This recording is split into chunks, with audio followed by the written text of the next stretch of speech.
as a conventional teacher, efficiency drives the system. However many years you're in a system, it's going to take that many months to shed everything before you can rebuild it back up. I was coming out with 16 years. If I took my kids outside for an extra recess, I just felt like I'd be judged, like my kids are not working enough. There's such a currency required in play.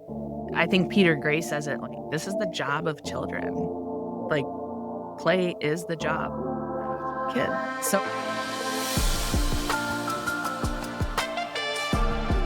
welcome back to the OpenEd podcast. I'm your sometimes host, Ella, and today I'm joined by Kristin and Ginger of the SKOLA Microschool. I'm so excited to have this conversation and kind of shed light on the microschool side of open education. So what is happening in this world, how Scola was started and founded, and what it has done for your community. Welcome to the podcast. Yeah, thanks, Ella, for having us. We appreciate it. Okay, so just dive straight in. What is your story? Like, how did you even get started with microschools? Were you an educator ahead of time? Were you a mom? Where did you start? Yeah, good question. Both Ginger and I are moms. We also were educators, mostly in a private school conventional classroom. We worked together really closely, and so I think that matters as part of our story. We knew each other's giftings. We're pretty opposite people who are just really appreciative of the other person's skill set and learn how to work together that way a lot. So when we started Scola in 2022, if I'm being really honest, it's probably been a seed that started in my master's program, possibly even a little bit longer than that. I tend to be a creative thinker, engineer, inventor, big picture type of like, let's blow it up and just see what happens type of a personality. And Ginger is practical and like, what's the next step? And okay, let's just try to get one thing done today type of thing. And so together our skill set was, I think, really powerful and important in getting Scola started. I got my master's degree in educational leadership, and that was before I had my two kids. I was a middle school teacher. I loved middle school. I loved the creativity I got to have in my classroom at my school at the time. And then I think there were kind of two motivations for me. One was my own children, just seeing how my daughter and my son both were different and probably needed different things from schooling. But then second was obviously teaching through COVID and just knowing that there were some constraints in the conventional classroom that I had always felt. But then those were obviously put under fire in COVID. It was a ridiculously hard, but also very fruitful time to teach. I was the optimist that was like, something good can come out of this. And it was just the right time to let the seed of Scola actually kind of start to take root. So we put legs on it and kind of a framework around it in the fall of 2021 and opened our doors September of 2022. So how many students did you start with? Yeah, that's a good question. We when we originally started to shape our school, we wanted 24. And that was kind of a big picture question for the two of us. We wanted to we both really wanted to stay teaching. And so effective teaching was kind of a common big theme for the two of us. And so with effective teaching, you always have to kind of talk about student to teacher ratios, right? And that's a big part of the conversation. So we thought 24 was the right number to have. We didn't start with that. We started with 16. It grew to 18, then it grew to 23, and now we have, I think we found a good sweet spot. We have between 30 and 35 students, but there's 3 teachers involved. So that's kind of where we're Wow. And what was that like? Like, paint the picture of how it started and how, I don't know what challenges y'all had to go through. And I mean, it seems easy, to teach a lot of kids, especially if you're a teacher, but then you get into the weeds of it. And I bet there were a lot of challenges that you didn't expect. Ella, that's a great question. And I'm just going to go back a little bit. Kristin and I teaching together for years, there was a moment before Scola was a dream and started in the institution we're at together that I put on a Post-it. And I don't even know if Kristin remembers this, but I put, Kristin, you need to start a school and I'll come work for you. And so fast forward years later, post-COVID and COVID again, this is a correlation, was a catalyst for something different. I am someone who actually does not love change. I really feel comfortable in the known, comfortable in what to expect. And after COVID, when I went back into a classroom setting for a few years, there was definitely a shift. And I think that I was really exhausted. I think COVID, with the technology and all the things that were involved, just took a lot out of me. And going back into the classroom and recognizing, oh, our students have shifted. Our students are not the same when we left to when we're coming back in the classroom. And I think there was just some exhaustion and some burnout. And I wouldn't say burnout. I was close to burnout that I experienced, that I'm like, okay, like something needs to change, because I still loved teaching. I still loved being in education. I got my master's in educational leadership, and I think I hit this point of like, okay, something's got to change. I want to stay in education. And Kristin and I was working at a different institution, but we would meet and we'd go on walks. And that's when Kristin started sharing the idea of Scola with me. And I'm like, that's a great idea for you. Yes, you could totally do this. And slowly but surely, it just came to be that I would come alongside and help start Scola. And it was that exhaustion that led me to the yes, like, okay, something's got to change. I think this is it. So I just embraced it. We would meet. We were both working full time. So to get Scola off the ground, this was probably in like February before Scola started. We would meet on Saturdays and we would make a checklist we would come together and say, okay, what do we need to do? And the first question is, what type of a Scola what type of a school are we going to be? Is it going to be private? Is it going to be charter, homeschool? And then you can kind of talk about that process of researching each of those options. Yeah, so I think at the beginning on our Saturday morning meetings, while working full-time teachers, we just had to kind of come up with those big questions, right? Like, who do we want to be? What's going to rise to the top? You realize quickly you can't be all the things. And in fact, like that was actually part of why we were leaving, right? Is the demands of our current situation. It was just piling up and there wasn't any meaningful subtraction.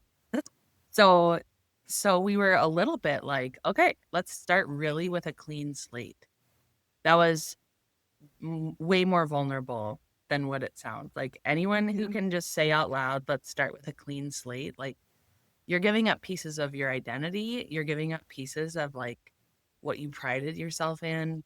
I even like tear up just thinking about like how much courage it took just to be like, okay, all the things, all the measuring sticks I had about being a good teacher, I'm actually going to lay these down. Now, they might be good. We might be willing to pick them back up again, but let's just at least try to start with a clean slate. Like what's actually important to us. And so it was so nice to have space to let the important things rise to the top. And we knew that we wanted to be outside more often. We wanted movement, and outside is more than just outside. There's actually a lot of like sub points to that, right? It's kids really connected to their space. It's also part of teacher health.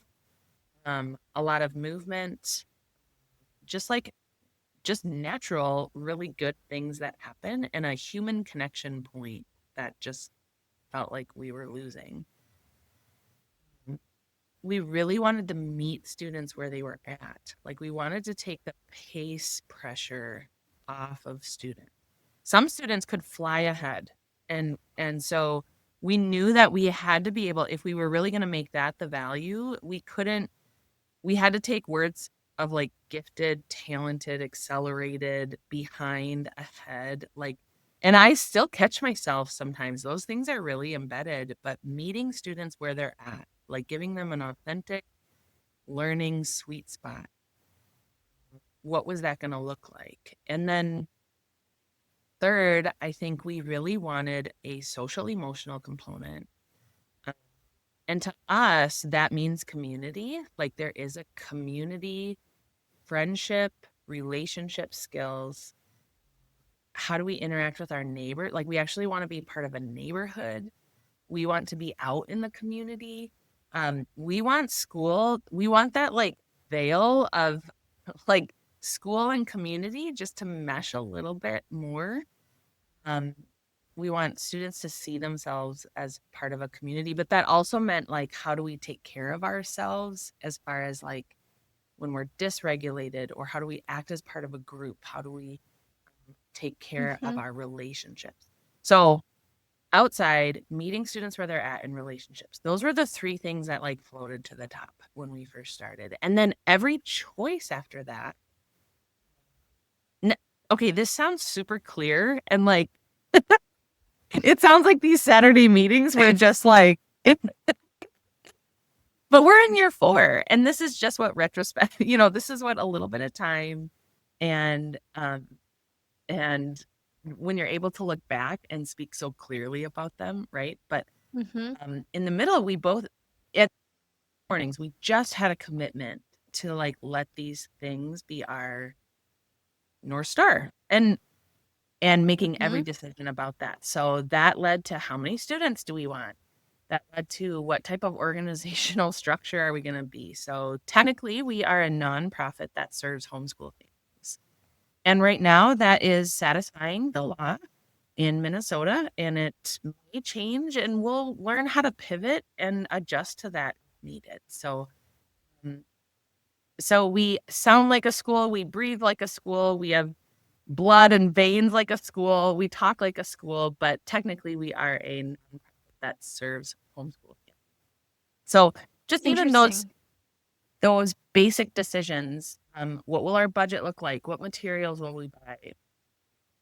What will our daily schedule, a lot of those decisions we made on these Saturday mornings. But these three things were always leading the way in that. That makes sense. And it's really fascinating that it started with the sentiment question, right? So like, or at least this is what I'm gathering. Like, how do we increase and better the sentiment of teachers and students? And Yes. and it sounds like the idea of learning is really important to you. Were y'all ever afraid? Like you said that you let go of all these measuring sticks that you had learned and that you had, used as a teacher for so long in traditional school. Was it really hard in the beginning to let go of those measuring sticks and be like, okay, but like, what if we let them go outside more often? What if, we structure things differently? What if, like, are we still serving the purpose that we are hoping to serve? Absolutely. I think there was some apprehension on my end. I think part of it, when I think about my apprehension was having each other. It's like I actually trust between the two of us that what's going to end up happening is actually best for students. And because we've had a friendship, but also research, right? Research backs up that play is so important. Research backs up the social emotional regulation in kids, that they need to feel safe. They need to be seen. They need to feel connection in order to learn, in order for their giftings and their strengths to actually come to the top, in order to have confidence, to be willing to be vulnerable and make mistakes. So I think there was some fear, but all of those other things outweighed the fear. And also, I think the first time we got paid, I think our first paycheck was like just reassuring both to myself and my husband. It's like, okay, yes, we are getting paid for this also. So that helped. In the first day, I think there was just so much excitement and just knowing that we were stepping into something new for this area, that we were creating. And because this is my 26th year of teaching. So I think going into it, knowing that I've had touch points with pretty much K through 8th grade. So I know where kids need to be, when they leave 8th grade, when they leave 1st grade, kind of the skill academic check. I feel confident and knowing where kids need to be and supporting them wherever they're at to get to where they need to be. So there was this level of confidence and excitement that outweighed the fear. And that first day, I mean, part of me wishes we would have just recorded just for our sake. Like, I don't know if we'd share it with anyone because we really did. We did not. We're like, okay, let's start with bare bones. And what does it look like to really see students and see kids and build a program around where students are at and what they need. So a lot of the structure we typically have in the classroom, we're like, okay, let's start without it. And slowly but surely, we started adding components of a typical classroom. So if you come in, a typical day at Scola, our morning, you'll have 3 different small groups. And within those small groups, you'll see components of like a typical classroom. Except kids are working independently and you have multi-age working on all different things. But you still see that structure that, typical classrooms have. That's so fascinating. Have you also seen like a sentiment change in your students, or like how would you explain, because you said this is your 4th year doing Scola, like what is the reaction been by students going through this new type of learning, or like this more flexible type of learning? Well, I think we have two types of students. You have students that have been in different institutions that come to Scola, and you have students that have been here since kindergarten that actually Scola is their only framework for education. So I think there's definitely our kids who have been in other institutions. There's just like there had to be some undoing for us. There is this undoing process. Do you want to talk about that? And it's interesting. I think our admissions process really just tries to honor that it's going to take some time. It's going to take some time to shed the old in order to try on and see the values of the new thing.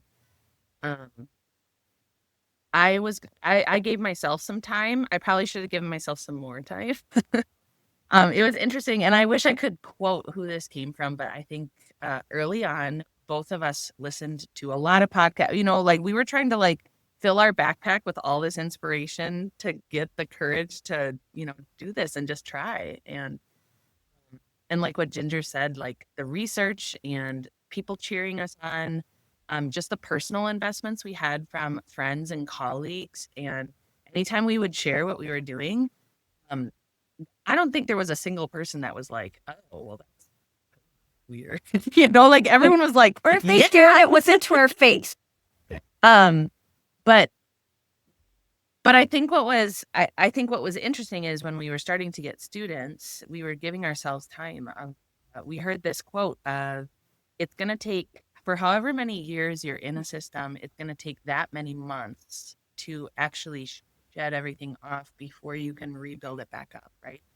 So I was coming out with 16 years or 18 years of teaching, so I needed to give myself 18 months, right? So that was more than, that's like 2 years of school of like really kind of undoing these things. And then just knowing when we go through admissions, again, I think the unique group here is people who start in Scola and that's all they know. Like this is what they know of school. So they're going to walk into a school building, maybe to go visit a cousin's play or a band concert, or just for like their community sports team practice. And like, that's going to feel weird, So, but then we have students coming from more of a homeschool situation, and this is actually more structure than what they're used to. So they have a different learning curve than students coming from a conventional classroom, and kind of a shift in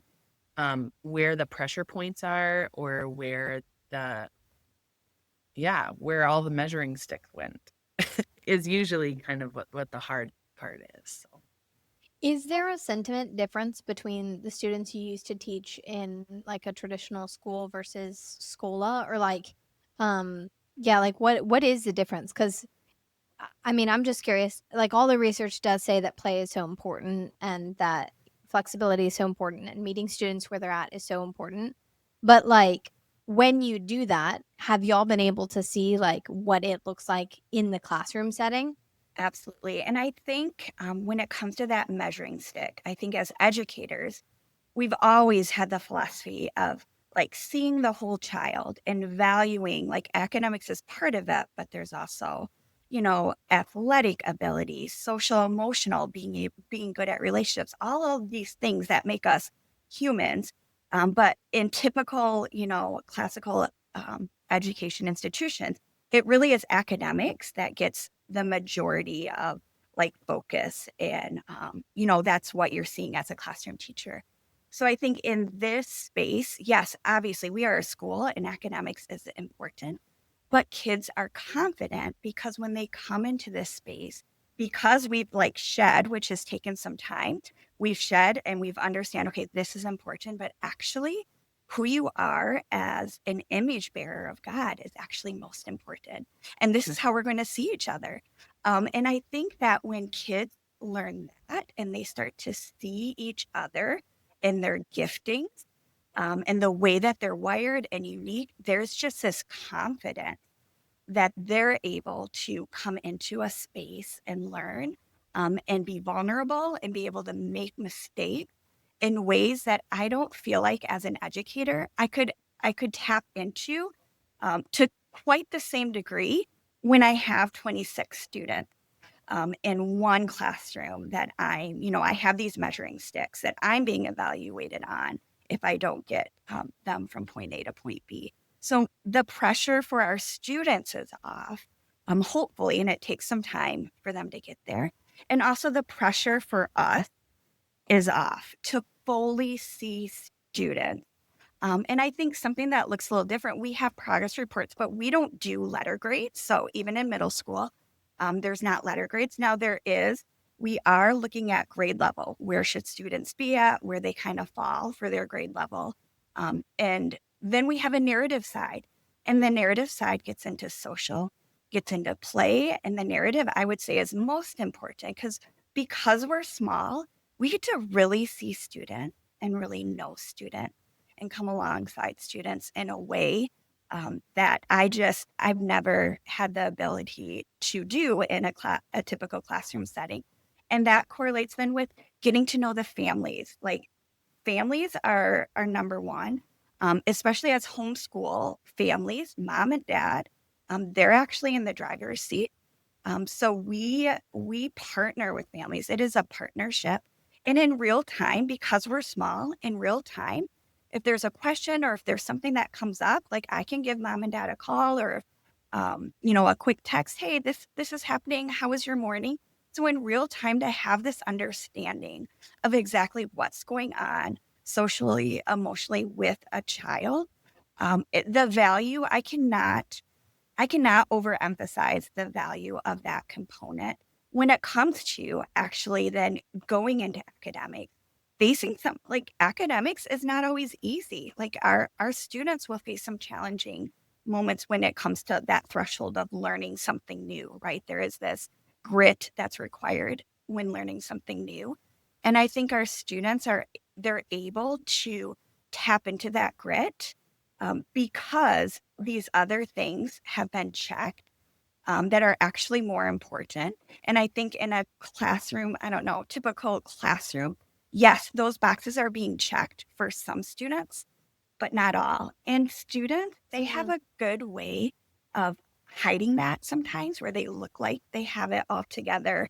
And then you are looking at work or you're doing some assessment and you recognize that the connections are not being made. So being able to meet those needs in real time has just been amazing. And I'll let you talk about the play and outside component a little bit. Yeah, I think that. Before Oh, go ahead. Really quickly, before we get into that, I kind of want to dive into just the education piece. So I'll go back to the play because Sure. that's Yep. so fascinating, and I know that a lot of our families are really interested in play. Have y'all read Peter Gray? Probably so.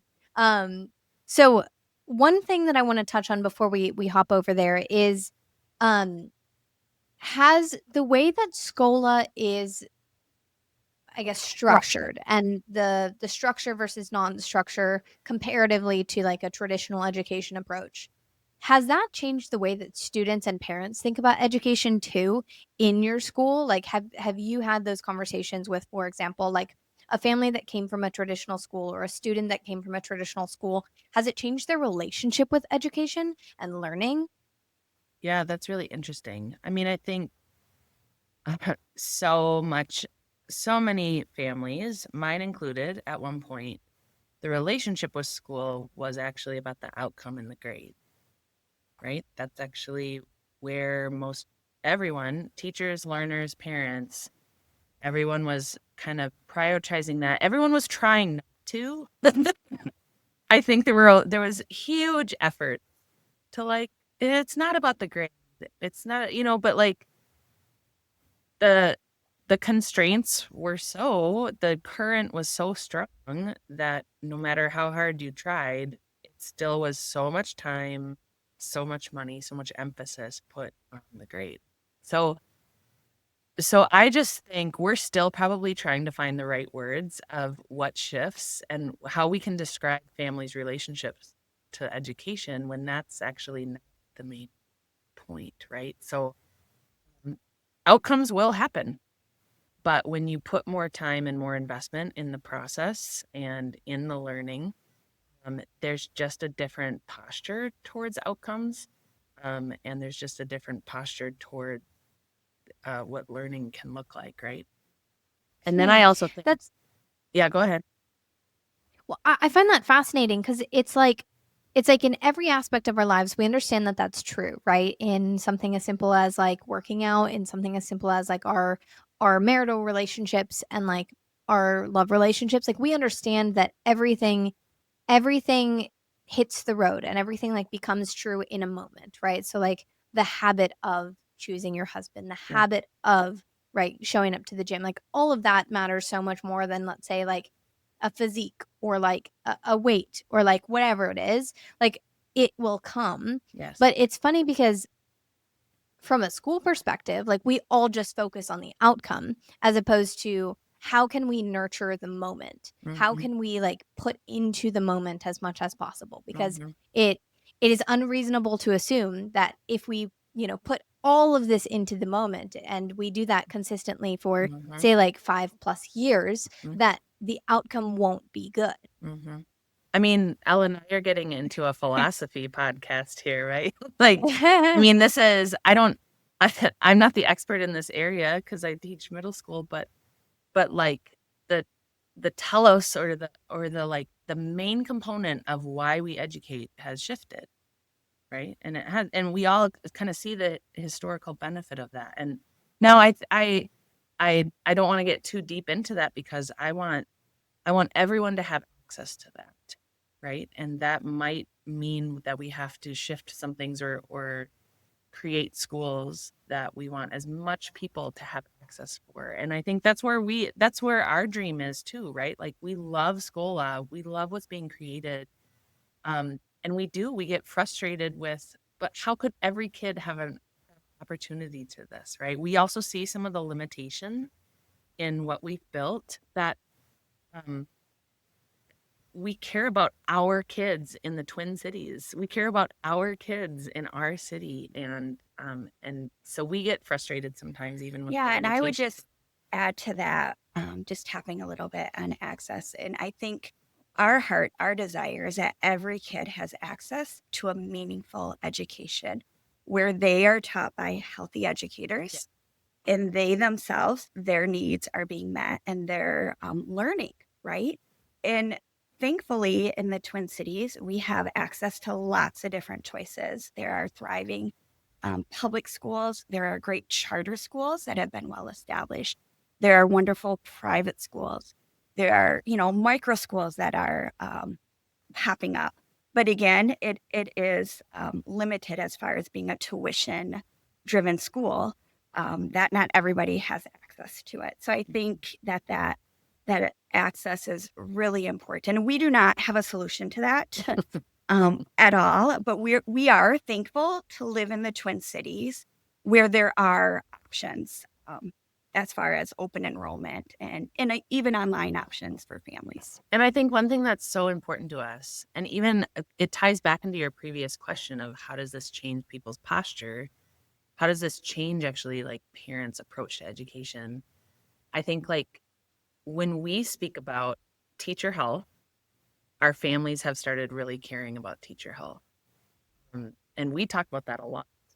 So we talk about like our school is better when we stay healthy and when we stay effective. And here's actually practically what we mean by that. And then encouraging people, some of our families have students in more than one school. They actually have the opportunity to kind of pick the school model that fits their kid, and they might be at a couple different ones.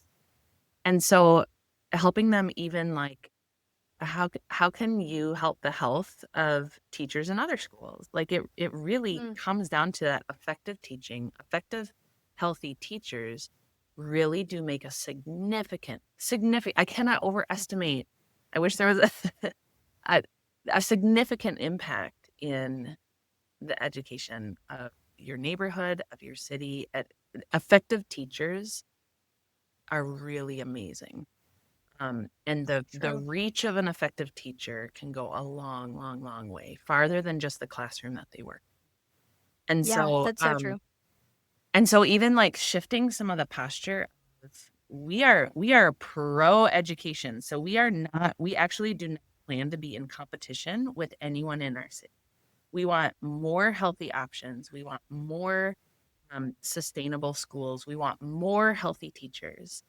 And we're doing our little micro part here. But as much as we can be in relationship with school districts and keep that a positive relationship, learn from them, connect with them. How can we help with resources? How can we help actually this whole thing to grow? Not just us be in this competitive market. That doesn't actually make any sense. I fully agree. We that's the whole concept of like open education that we're such champions for. It is every student needs something a little bit different. How do you find exactly what a student needs to thrive and succeed? And how do we increase options for families all over the nation and beyond? I'm curious though, you mentioned that like right, there are some families in your school that actually, or maybe it wasn't in your school, but there are some families that you know of that do lots of different models of education all at once. What does that look like? And then also, how would you, as both parents and teachers, recommend that people find the thing or the school model or the approach that works for their kids specifically? Good question. Well, the first question about how do parents do it in different models. There is a cost. These parents are keeping track of different calendars. They're keeping track of different, and so there is a frazzled approach to some of the parents. We try to support them as best as we can, but I really do think that these parents are less concerned. They are leading in the posture of being less concerned with an outcome and more concerned about the well-being, the learning, the growth of their kid. Do you want to say anything more about that parent group? No, I think Yeah. Yeah. But they're frazzled, right? Like the sacrifice, keeping track of different start times, different end times. But they have some flexibility in their schedule to be able to make it work. And sometimes they add grandma or aunt or whoever to help with pickup. But it really is the privilege of being able to see each child and their family as individuals and recognize, all right, this kid is thriving in this institution, but this kid is not. What are some other options, and can we make it work as a family? Yeah. And then I think like in talking with parents, like how to pick the right model, there's actually a lot of things that add up to that. Convenience is a really strong factor. And we had even some really good school years, even though that was like our top value for a year was we just needed to pick the convenient option. My kids were okay. And there were things that we supplemented or did different, because of that. I do think, and again, I think this ties into a previous question. your kids' motivation, your students really tapping into how are they motivated, what gets them motivated. And again, we have a variety of students here. One thing that has been really cool and very beneficial, but has taken time, is student motivation in my previous classrooms were really dependent on me. And in the way that we have structured Scola and also let some of these priorities rise to the top, it has shifted the motivation onto students a lot more. That students still need us. They need an on-ramp. They need us to do the direct instruction for new things, the check-ins, the feedback. But there are many times, Ginger and I, it happens several times a week, where our students all of a sudden, there's like 32 different things going on in this room. And we just kind of like stare at each other and like we go fill up our coffee and you can just feel, I don't know, we bask in it actually is what happens, because this is like the teacher's dream. This is where we're actually being needed at the right amount. This is us doing our job in the way we love doing our job. And it's this level of student independence, student motivation, they have the right resources, the tools, and they get to drive it, right? Now, those moments don't last the whole day. So please know that we can go fill up our cup of coffee before we have to like attend to something. But it really is a lot more like gardening in a way. It's a lot more it's a tending job, right? More than kind of like push through or drive the train type of job. Yeah, for sure. And going back to, what would we say to parents who are trying to pick the right fit space for their child and their learning? When you first start that process, when we meet going into kindergarten parents, I think we like to just put them at ease. I think sometimes there's this pressure of like, I have to get it right. If I don't get it right, like it's gonna go off. Consequences. Yes. Yeah. So especially for kindergarten parents, just putting that pressure off and like saying, okay, like here's what you can expect at Scola. When you're looking at institutions, like trying to talk to administrator, trying to get physically in the building. Yeah. And I would suggest if you can make it happen during a typical school day, you really can get a sense of what's the culture, right? What are you seeing? What are you feeling as a parent? Can you see your child in the hallways? Can you see your child in this classroom? So I recommend parents, if they can get in during the school day for a tour, and really kind of trusting their gut and what they're seeing and what they're feeling. When it comes to standardized tests, and you see these schools ranked by tests, I recommend like looking at that, but that should not be the driving factor for deciding on a school. There's so many things behind the scene that goes on when these, whatever test is given to measure a particular student at a particular time in the day, at a particular time, when they're going through their curriculum.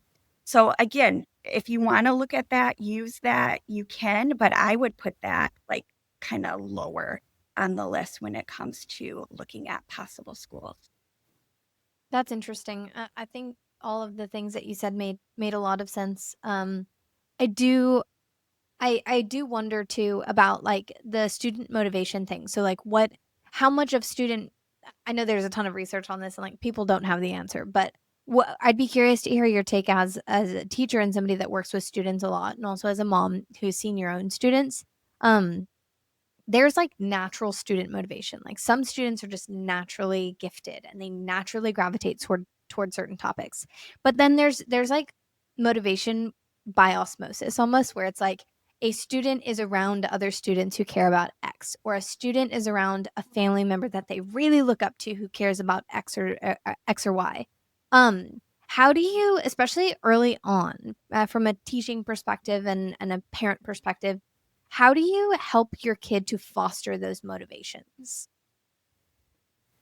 I think Ginger is so good at this. So I've learned a lot from her, just even about how to ask kids questions of what they're proud of. Right. And so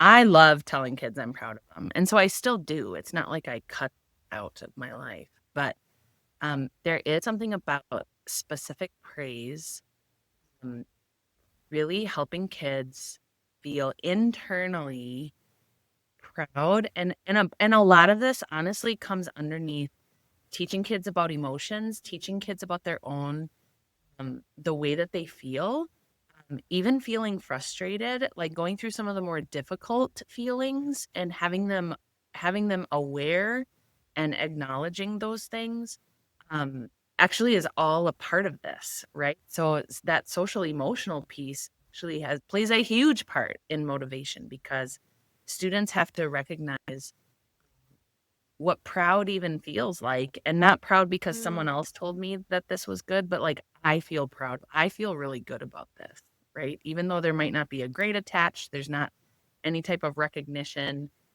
that I'm not relying on those types of things, right?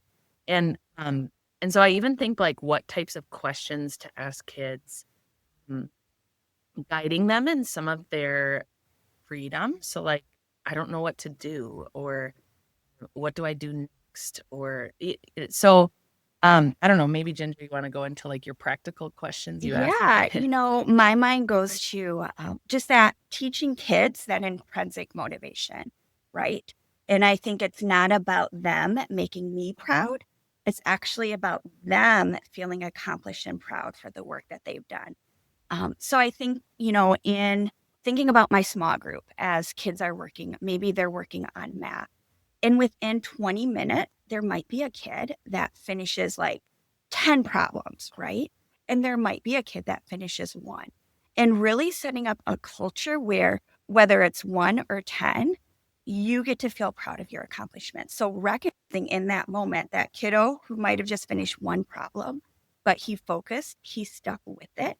And just recognizing, like noticing that, hey, such and such, how does that make you feel? Like, look at what you just on your own. And I think there's also this piece of working in multi-age Yeah. where they get to work with one another. They get to bring it out in each other and recognize, again, it takes some time, but recognize we're not in a hurry. There actually isn't one student that is getting the gold star today, because we all are working at different levels. And I think working in multi-age, they get to come alongside of each other, really learn how to coach, not just give an answer, but what does it look like to share how you got the answer? What are some strategies you use? It's really, really special. And I can just, I just start smiling because I can just picture that kid that comes up to me. They're so excited because they did XYZ and just turning that around with a big smile on my face. How does that make you feel? I feel so excited. Look what I did. Why don't you go share that with your teammate at your table? And it does take some intentional like reframing of it. The teacher is not the center. They're not doing this for me, but what does it look like to do it for establishing the habit, for the process, for the learning, for reaching that goal, feeling that feeling, so that once again, when they, try something new tomorrow, they kind of remember what that felt like and they're able to gain the confidence and have that when they feel like quitting, like, okay, you got to that yesterday, let's keep on going. Yeah. Yeah. And That is huge. Hold on one second. I just want to like shed light on that for a Yeah. second, like and highlight. It is so easy as both a parent and a homeschool parent and also a teacher and also anybody that is really excited and really cares about the success of a child to be the person that they turn to and, show their success. And they're like, Mom, be so happy. But it is really, really important for that not to be the end of it, for it to be, Right. I am so happy for you. Yeah. You should also be happy for you. And like creating that line between this is not just about pleasing me. This is about doing something that is just like inherently really good. Like you just did something that was awesome. and reminding them that it is not just about the pat on the back that you're getting, but it is also about the result that they are getting for themselves. Exactly. I've never heard that one before, but I think like it's a subtle thing, but it is so important. Yeah. Well, it's the adult paycheck world too, right? Like we do this for the paycheck, and we also do this because of like the good work that's done in me, and also that I can do for people. There's actually a lot of research on motivation that here's kind of my thought when Ginger was talking. There's a book out there, I think it's called The Disengaged Teen, and they actually like have really good words on like the different motivations that each person taps into. And to be honest, I'm like still so new. We're probably more the labs, like we're actually like hands-on, like experiencing all these things. We may not have all the scientific words on what we're seeing, but you really can start to see motivation. Kids go in and out of different types of motivations too, right? Like, and when you know a student, when you are known and when you belong, and when you have a teacher or a guide, or a person who's tending your environment to help you, like there's just a lot of space. There's a lot of chances to take risks and grow. And I think that's what's so nice about having some like narrative reporting, not just grades or numbers attached to things, is like this is the character development that people talk about, right? Is how I use my motivation, how I use my passion, to accomplish some things, and not everything I like, right? Like there are just some things that these are really good skills to learn. This is also just good for my brain. Like I'm experiencing brain health and brain growth from doing some of these things. So it just is, I think motivation is one of those topics where it is a vulnerable place for students. Many of them have learned how to hide or to cope or you know, to only be motivated by the thing, right? The prize or the bribe, and I have been the prize and bribing teacher, so I'm not exempt from that in any way. But to start to see that shift is something that I think we love writing about in these like reports out to parents, because it's actually that's the type of character and just even really helpful knowledge that parents want as they try to help guide their kid in passions and even in some places of growth. I absolutely love that. So I wanted to ask you a question about play, right? It's interesting that we're talking about the effects of like the schooling model, the type of education, the way that you approach a kid. Interestingly, like as adults, we all recognize that being in a hurry is not great, right? And we've talked about the focus on outcome, especially in a normal school setting. When kids play, right, and when they are outside and when they're doing all of these things, it feels as an onlooker, oh, they're not being productive. Like, Right. how could they be filling their time differently, right? And like as adults, like we even ask ourselves that question, right? It's like all of these leisure times that we spend, on a walk or like just having fun with friends. It's like, oh well, what else could I be doing in this time? And like that is always how our mind evaluates how to choose what to do next, and how to say yes to something and how to say no to something. Why do y'all say yes to play for kids? Like what is in play that actually makes it like, well, it's not quote unquote productive, it actually is very, very useful for children? I would love for you to start, because Okay. observing play again, like both of us have our masters, and maybe someday we'll go on, because there's so much research here. And in the observation of play, there's actually some categories that come on up. Yeah. Okay. So again, we just want to honor that there's like real scientists and researchers who probably have language around this, and we just haven't found their book yet. So we don't claim to, we probably have all of this like data and observations from students and don't quite know all of the language. But again, this was a vulnerable shift for both Ginger and I, because as a conventional teacher, you are taught to be so like efficiency drives the system, and play just is not efficient.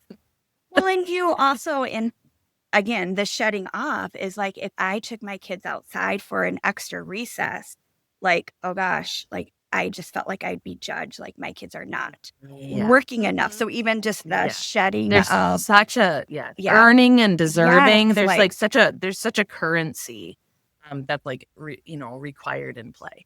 And that's just not honoring that play is actually the heavy hitter when it comes to skills. Right. And I think Peter Gray says it like, this is the job of children.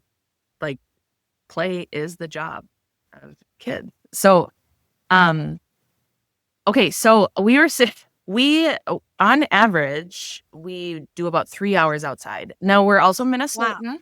And so awesome. We have like 4 distinct seasons. And so sometimes 3 hours is really difficult. Just the weather doesn't kind of shape up to that. But, and then probably at different ages, that 3 hours outside just looks different. So we will hold classes. I take on our 5th through 8th grade-ish students, 10 through 12-year-olds, 10 through 14-year-olds. So we do classes out there. We will hike. So there will be different seasons where we will structure some of that outside time, but then also we want to honor that unstructured outside play is important. We also care about safety. We care about liability and these types of things. So we spend a lot of time at the beginning of school just addressing and giving kids like freedom, but also like them knowing their risks. And that type of stuff. Anyway, we were sitting outside, and our job changed when we made this a priority because recess duty. I've done recess duty, and I know how I look. I know where my eyes are. I know what my job is. But like this just felt different, and it probably was subtle enough where I actually I'm watching students and all of these skills emerge. I'm actually not checking out or thinking about my next lesson or just trying to manage conflict all the time. Like my job opens up a little bit more to really watching students, listening to them talk, not jumping into conflict right away, but like seeing when to get involved in those types of things. Anyway, it was in one of my times outside as a researcher. And I remember there were like pockets of groups of kids around different things, and they were all fully engaged, like 100% engagement. And I just kind of noticed the projects they were doing. So I came up in 4 different categories. So there definitely was the imagination group where they would they would be playing store. They would be playing city. They would have these walnuts to use as their currency in their economy. There was a realtor, and there was but this could also get into like a lot of times the stories that we're reading, the books, like it's the book report getting played out, in these types of settings too. So there's the first category is just imagination. And then the second category is just the competitive structured games, usually the games that have rules attached to it. This would be the hide and seek, the football, the bat, and those types of things. And they just feel more organized, right? They feel not as loose-ended. The third one, which is so interesting, is like civil engineering. the work. Digging the holes. Interesting. Gathering the branches. Like they're Making a path of water in a dam and using rocks and sticks and seeing which way the water is going to go. Yeah. There was one time we have a couple of great like wooded areas, and before we knew it, every dead branch, and we're not even on our property, we're in a city park. And so every dead branch in the entire woods was collected and gathered in a place And so I had to call the city office being like, okay, I don't even know if he wanted this project done, but like we gathered all the dead sticks for you. If you wanted to come someone has to come pick these up because now they're in the way of the playground. So we called it civil work and engineering. And then the fourth one is simply just social. There is just the hangout, the talking, the telling jokes, the bantering back and forth. So we actually have really used these 4 categories to be helpful in helping students see where their time management is, where their skill set is, where their communication, their kind of some of those executive functioning. And then also what's interesting is when we talk about kids, and this is now kind of turned part of we don't really have staff meetings. What happens is Ginger and I are outside. We're getting the fresh air that we need. We stand almost like back to back. And so one teacher's facing one way and one is facing the other way. And we have the time, we have the space to actually like name every kid we see and just make observations about them. And again, just like what you were saying about habits building over time, this is what you dreamt about in teacher meetings where you could actually talk about students.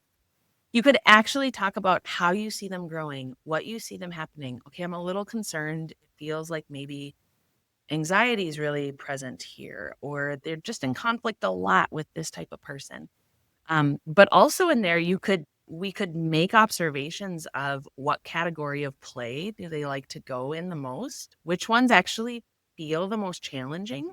Like we have some students, they are just begging that people play an organized game with them. And they beg us sometimes, like, could you just start a capture the flag, or a kickball game, right? They want the rules. They want the teams. They want a winner. They want a loser. And that's actually where they feel comfortable. But challenging them to join the imaginary group and like, well, there's this really cool like walnut currency game going on in the woods. Like, and seeing how that like stretches them and grows them a little bit. So I think that's where these 4 categories have been really helpful to us because they really help us see where students prefer. And also just some of the skills that are needed in a few of these categories to play. So we present this to our parents.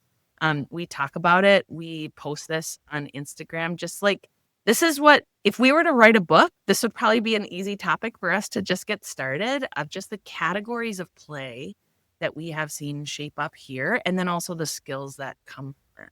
And I think it also gives an opportunity for students to like think about, okay, what do I want to engage in? What do I want to do during this time? And as we're out there, as we're watching, like we notice, we might notice a student off by themselves.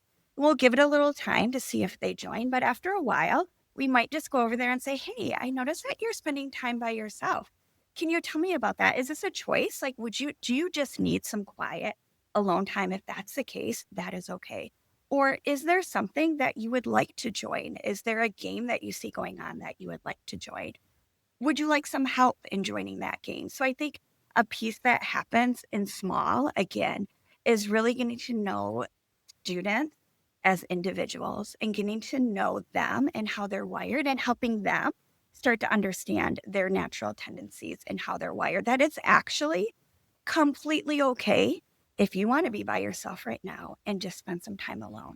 But if you'd like some help in joining a group, or if there's some sort of, personal or relationship conflict that is like, you don't feel invited, let's go ahead and talk about that. And let's go ahead and work through that in real time versus in other settings after recess. But some days would probably take a half an hour as a classroom teacher trying to get to the bottom of all the social things that happen during that time. That again, in real time, we're able to help students gain the skills so that they're able to work through it. And sometimes they need help from an adult and sometimes they don't. Sometimes they're like, I think that I would like to do this on my own. Great. I'm going to walk with you. But why don't you go ahead and talk with that other student? again, it's that real time as I'm going into year 4 that I really think has made so much difference. And I know we talk about play, but that being outside, the Mm. benefit to me personally to get outside in nature, no matter the weather, even on a cloudy day, to be able to get outside, to breathe in some fresh air, for our students and for us as educators has just been amazing on my own, just mental, emotional health. Like I just feel just more at peace Yep. when I have touch points where I'm outside. So to be able to give our students that, and I think this setting, they probably won't recognize the benefit, whether they spend a year here or, all 9 years. I don't think they'll recognize the benefits that they're receiving in this place until they're older. I love this. So those are y'all's categories of play, right? I think. How do Oh you- yeah. I mean, we don't want to We take don't wanna credit, throw it- but yes, it came from us. We didn't find it in a book or anything. How do y'all actively use that to shape the way that you approach students? And like, now that y'all have this framework and this ability to say categorize the way that students naturally just like lean towards certain roles and opportunities, what do you do with that?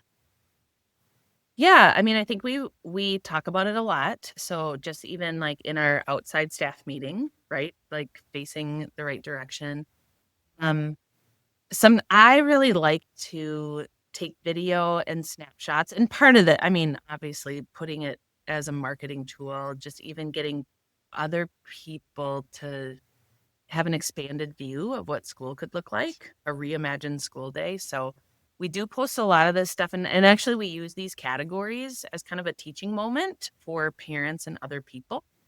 But I think internally, it really has helped us know how can we help a student grow, or kind of know a student better, if that makes sense. And so going back to your original question, doesn't this sound really productive, right? Doesn't play in this amount of time outside. And again, we kind of have, I think we came down to most of our old recess times in our former workplaces were 15 to 20 minutes. Honestly, some of these categories don't even show up until you're outside for 40 minutes.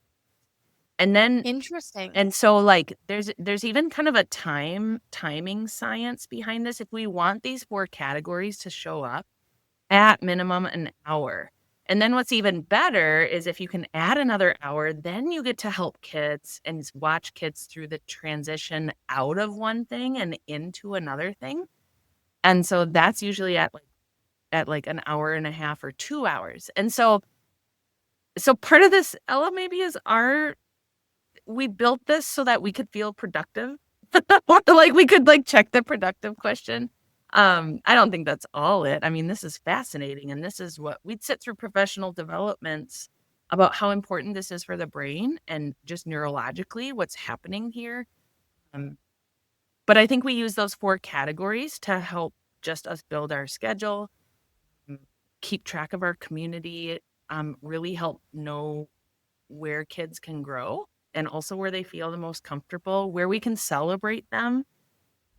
At the end of each day, we do an I appreciate session, and just giving kids enough time for like some leaders to pop up and then another idea pop, like idea generation and kids moving from one element of play into another. It gives them a chance to actually like see the giftings in other people. And now it brings up plenty of conflict too. So please don't think that we're conflict free. But even that amount of time helps us in real time, just like what Ginger said. It hits part of our relationship goal because we can really teach kids what it is to manage conflict and go through those types of things. Super fascinating. I have 2 more questions for you. They should be quick-ish. And that this is like the perfect note to wrap it up on.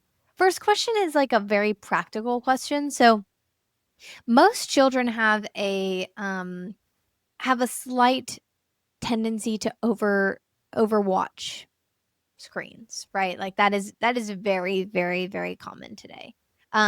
It's common because screens are high dopamine, and because, you know, as a kid, you don't necessarily have the ability to regulate yourself, and it's fun. You just kind of like watching what you like watching, and, you know, you have your interests right in front of you.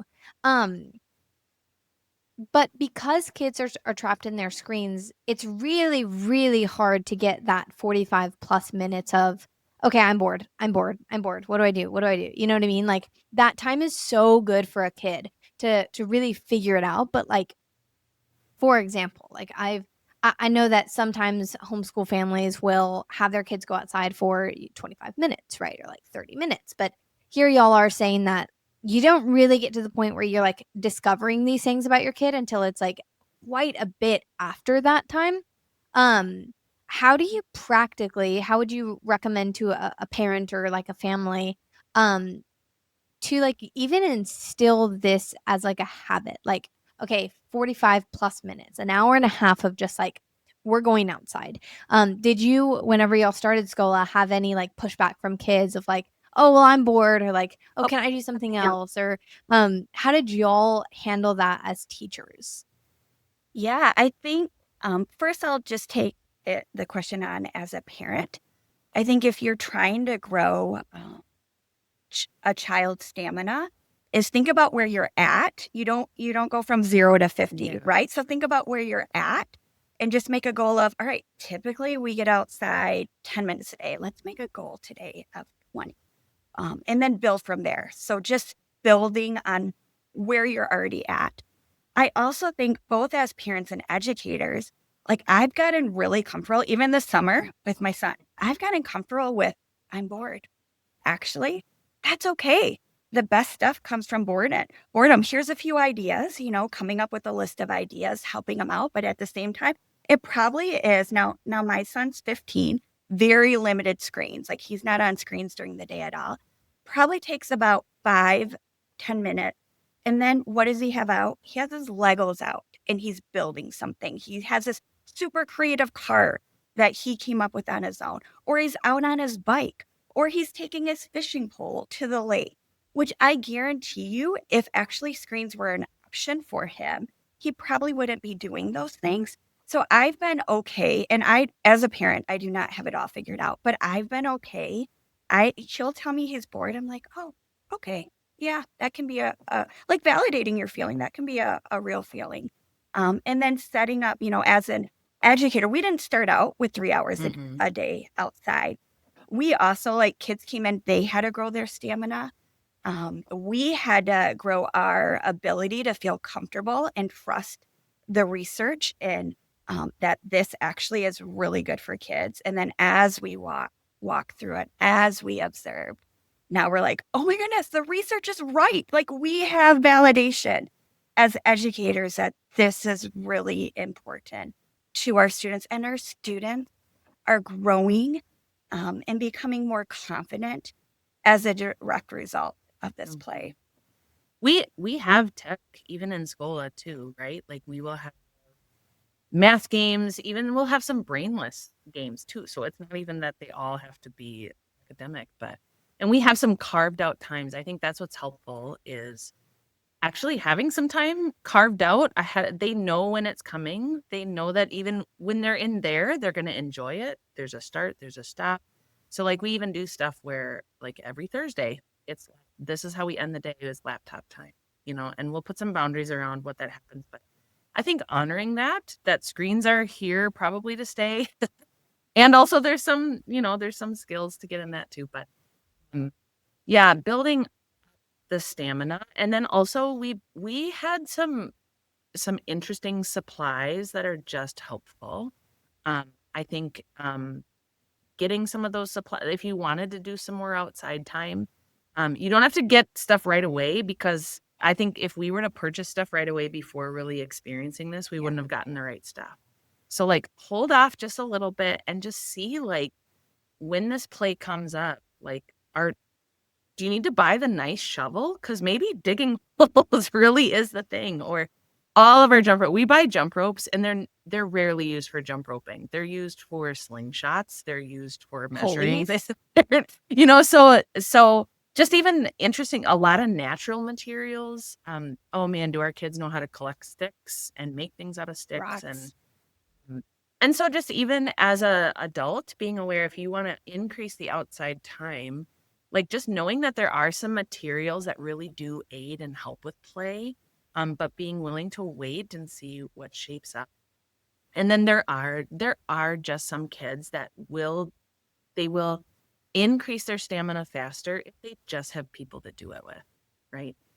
There are some of our kids who could play alone outdoors just fine, but for a family who we want to encourage, like pair up with another family and just bring them to a creek, bring them to a climbing place or something, and get those kids some time outside. This is so fascinating. The second question that I had for you alongside with this, let me see. I forget. Well, I had another question about this like whole theory that you had on play. I find it so fascinating. Do students, so my last question for y'all is, do students like shift between different types of play? And then also like when it comes to aligning the types of play with also the next thing that they could be interested possibly, like are y'all putting things in front of them too, or like telling parents, hey, your kid has this like natural tendency to do this really cool thing, you should introduce them to 1 2 3 4 5 whatever. Do y'all do that? Yeah, I think many times we do that. This is kind of the good starting point of talking about the whole child. Is we're really trying to tell parents, and most of them already know this, right? But a lot of times I think they want to know what sticks in a group of people, what sticks kind of without them.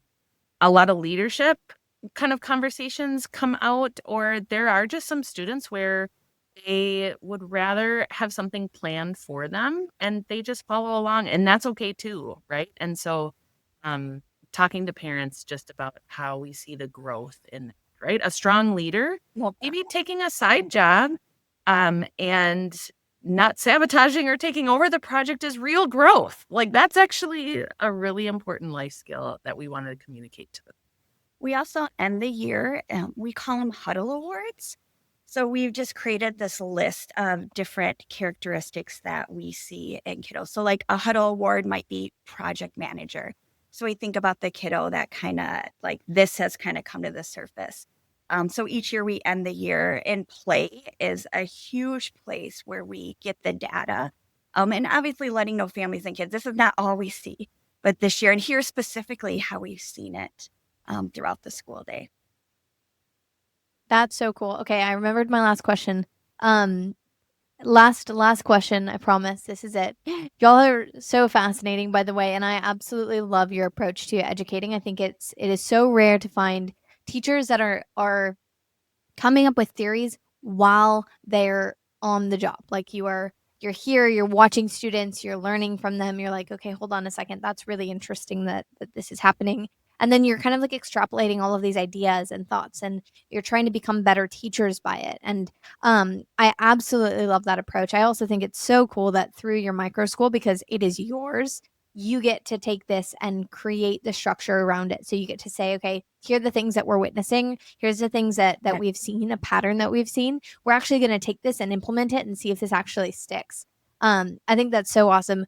The last question that I'll share with you and give to you is when it comes to gaps. So Ginger, you're talking about the fact that when it comes to a student who is alone for a second, sometimes y'all will go over to them and say, hey, like, do you actually want to be alone?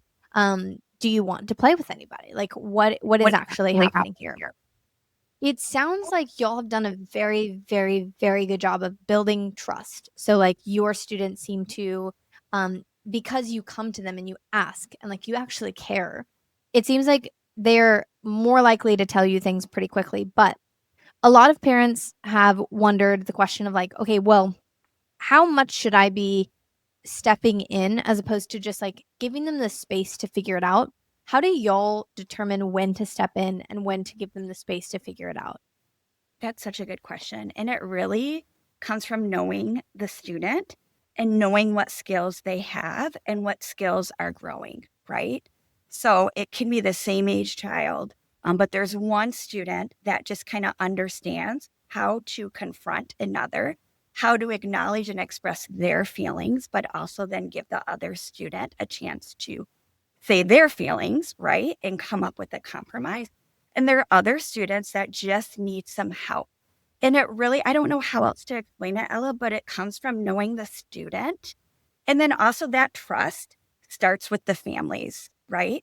I think when we interview families about the possibility of enrollment in admissions, we understand there has to, in this style of learning, there has to be a level of trust that's established with families. And it's okay if families aren't feeling that from us or want something different. Like, we actually aren't offended by that. We want to honor that in that family. And I think that trust that you're talking about is the foundation. And it starts with our families being able to trust us, to trust our opinion. That doesn't mean that they're going to agree with everything we say or we see, but we have this relationship where we can say and report what we're seeing, and they get to speak into it too. So the trust starts with the parents, with the families, and then it takes time to build it with students, but students can see past when you want, as a teacher, when you want to just get on to the next thing that you're asking to put a Band-Aid on it, students see right past that. And guess what? That Band-Aid doesn't last. That Band-Aid is going to be torn off and show up as maybe a behavior that's disruptive when it comes time more of an academic setting. So I think because we know that, because of our experience, and because we understand, like, nothing happens that's going to be sustainable and lasting and worth without that trust. And I think we're coming,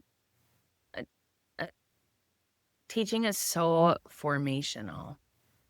So I think we use that word, and we are a faith-based school, but I think even a friend who might be not coming from the same posture would probably agree with us that there's such forming and shaping in a school setting, no matter what the model. And so formation takes time. Formation takes a lot of care. Formation takes seeing, and we're going to be shaped and formed whether we're intentional about it or not. And that's just how powerful classroom settings can be.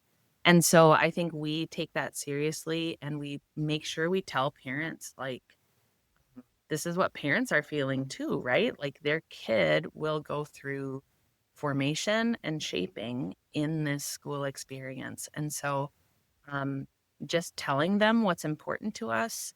I think also just being veteran teachers, right? And that we are healthy. This is why I think teacher health is so important, is because when we're healthy, we're actually going to approach the formation of students, and we're going to see them as people.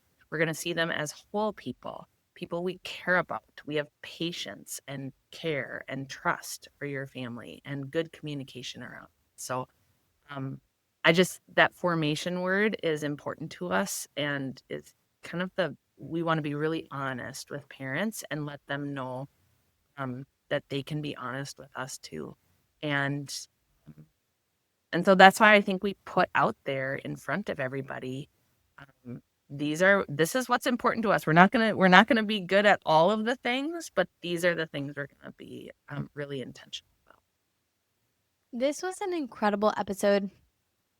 I'm beyond fascinated by y'all's approach to play. I'm so happy for Minnesotan families that they get to go to your school. And for those that have just found it to be amazing, so happy for them. If any of our listeners are from Minnesota, they can check you out. We'll leave all of your description links and everything below. Is there anything else that you want to leave our listeners off with? I would just say, if there's any other educators out there that, as we're talking or as you've listened to podcasts, you're starting to get just like this idea of like, well, what if? Could I? we would love to hear from you. We actually have just a model school, so other educators reach out to us and just are curious about how we did this and what maybe they could do. So I would just encourage them to reach out to us. We'd love to chat with them. I love it. Okay, we'll leave all of your links in the description. If anybody wants to reach out, they definitely can. If anybody wants to look into your school, they definitely can. This was, again, beyond fascinating. And yeah, I hope to hear from y'all soon. Thank y'all so much for coming on the episode.